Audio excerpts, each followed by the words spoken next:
رمضان کیوں کہتے ہیں؟ رمضان کا مطلب ہے جل جانا، کس چیز کا جل جانا؟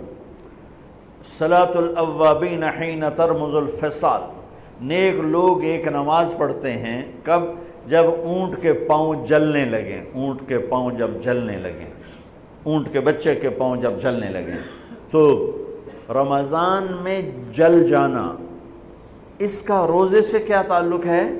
اس کا روزے سے تعلق یہ ہے کہ 360 دن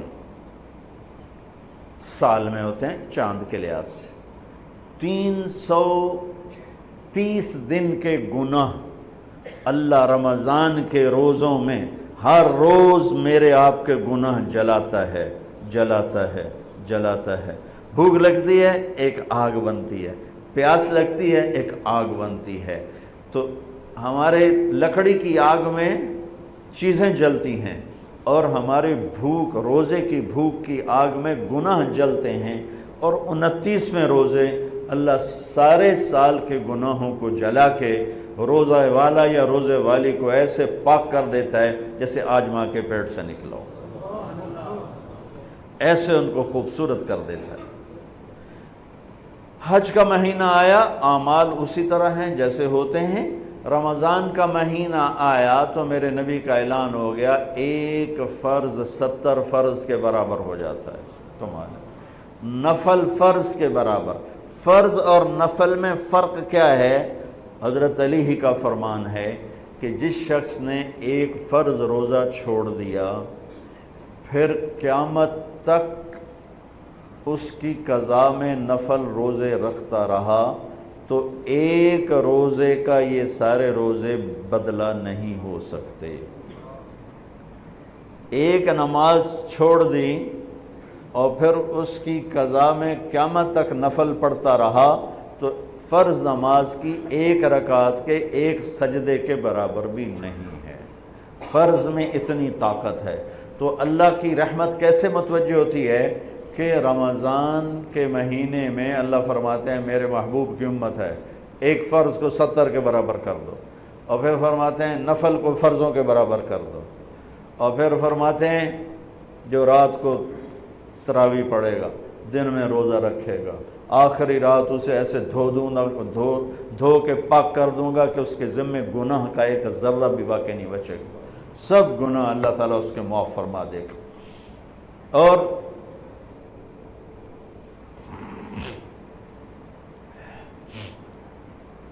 میرے نبی نے فرمایا من صام رمضان ایمانا و احتسابا، دوسری بھی من قام رمضان ایمانا و احتسابا، جس نے روزہ رکھا اللہ کی رضا کے لیے، جس نے تراویح پڑھی اللہ کی رضا کے لیے، اس کے پچھلی زندگی کے سارے گناہ اللہ معاف فرما دیتا ہے۔ رات کا قیام کسی امت کو نہیں ملا۔ دیکھو روزہ سخت تھا تو ان کا قیام اللیل نہیں تھا، چونکہ وہ اپنی کتاب پڑھ سکتے ہی نہیں تھے۔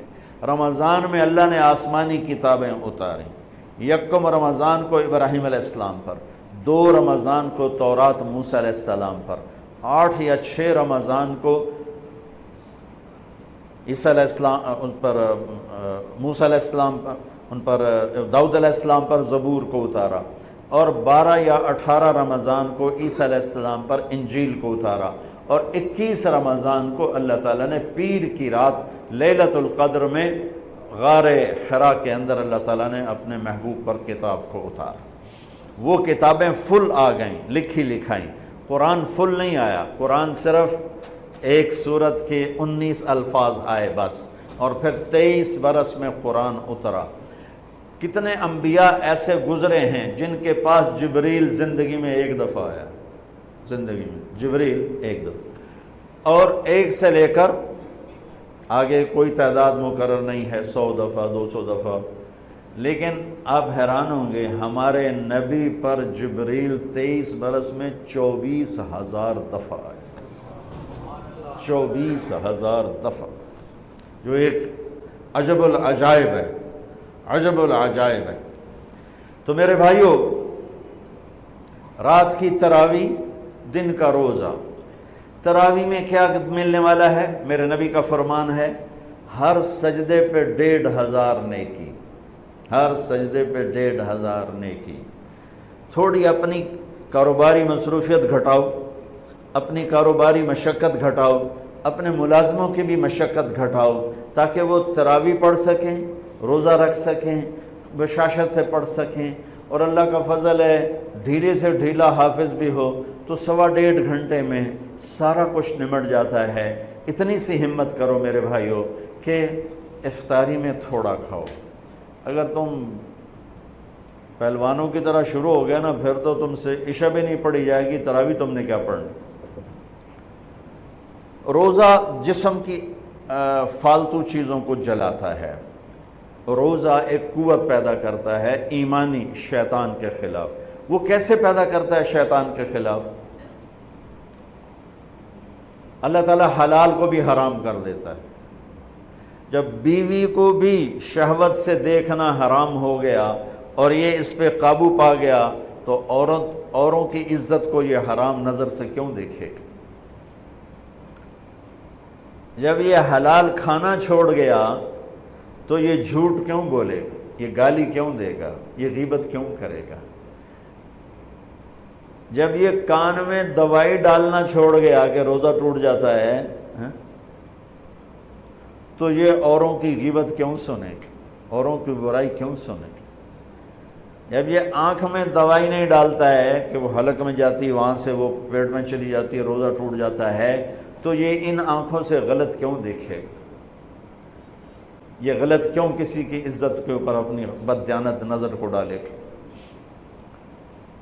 تو جب یہ اندھیرے میں بند کمرے میں ٹھنڈا پانی پڑا ہوا ہے اور ہاتھ نہیں لگاتا ہے اور اللہ کا دھیان اسے یاد ہوتا ہے کہ اللہ دیکھ رہا ہے، نہاتے ہوئے ہونٹ بند کر لیتا ہے کہ کوئی پانی کا قطرہ منہ میں نہ چلا جائے اور میرا روزہ نہ ٹوٹ جائے، خراب نہ ہو جائے، تو یہ جب اللہ کا اتنا دھیان اس کو نصیب ہو جاتا ہے کہ اللہ دیکھ رہا ہے، ورنہ کیا کسی کو کیا خبر کہ میں 2 گلاس پانی پیتا یا میں پیاس سے بول رہا ہوں۔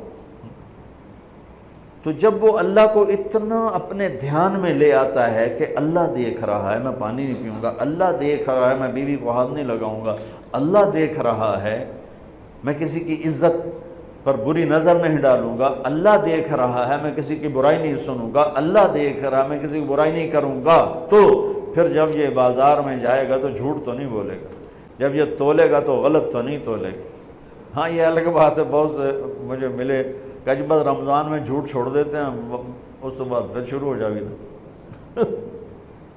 رمضان میں رشوت نہیں لیتا ہوں، اس کے بعد پھر شروع ہو جاتا ہے۔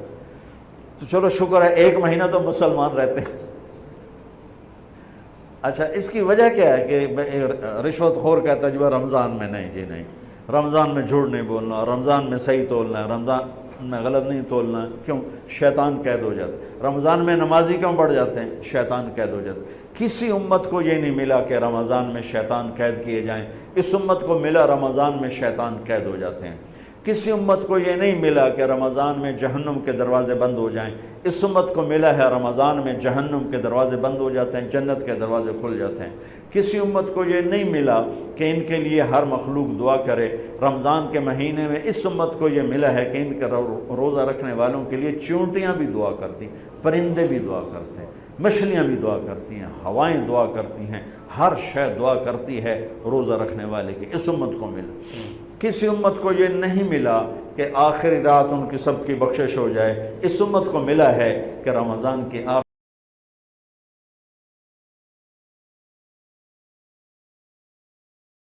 بخشش ہو جاتی۔ کسی امت کو یہ نہیں ملا کہ جنت کی حوریں انہیں روزوں میں یاد کریں، اس امت کو ملا ہے کہ اللہ تعالیٰ جنت کو کہتا ہے کہ تو تیار ہو جا، میک اپ کر لے، میرے بندے آ رہے ہیں، دلہن بن جا، سج دھج کے مجھے دکھا دے تاکہ میں اپنے بندوں کو پیش کروں تحفے کے طور پر، یہ ہے تمہاری بھوک کا